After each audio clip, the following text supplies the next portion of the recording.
Forests are a lot like families. You need old trees, middle-aged trees, young trees, and baby trees. It's all about growing a legacy. Right here, Merlin, we got a good canopy, but I think what we're gonna do in the near future. Merlin's property is special because of the history, I think. It goes way back in the 60s, and even before when his grandfather was a farmer here. And it just kind of goes on up until the present day. But hearing the stories from Merlin, all the things, all the work they've done, the sweat equity, that him and his family put into it, is really what made this special.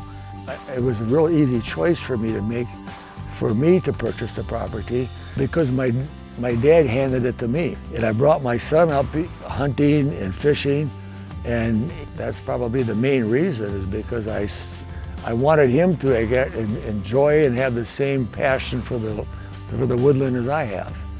My dad knows that I love it out here and I love spending time in the woods, so I greatly appreciate how he's handing it down to me. My son Scott is really involved. We try different things, but he's always got ideas and he stays involved.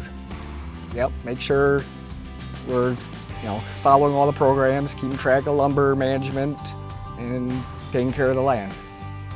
So eventually I hope to hand it off to my son someday, and hopefully someday he'll hand him down and stay in a family generations. I grew up with it, so like deer hunting time, we're all together, just enjoy the whole thing. I like being here because it's calm and relaxing. I love walking the trails and picking up sticks. That's my favorite thing to do. I worked with the Beckers from about 1967 onward until I'd retired in 1994. And then Buzz took over. He was followed by Ben. I'm very happy with what I see happening here. I was with Buzz and I am with Ben. Very happy.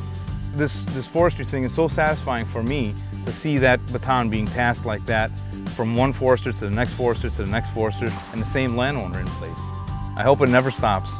I don't know, if you don't trust your forester, how you could continue.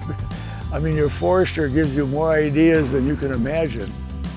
I think this property is every forester's dream, looking at the different habitat types in here. The whole habitat changes, and then your management changes with, and it's just the dynamics of that is just wonderful. So this property really is a special property.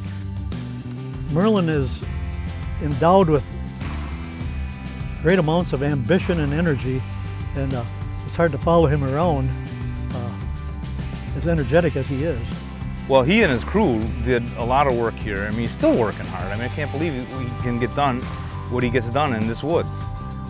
And he's able to facilitate his hunting crew to get done what we, prescribed for him to do here. My saying to anybody that asks me is, I want to leave this property better than when I found it. And I'm sure that Scott will do the same thing. I just can see that as passing that on to my son, and my son passing that on to Cody. For me, it's natural. It just feels good. It makes me feel good. It makes me feel like I'm doing something for the community,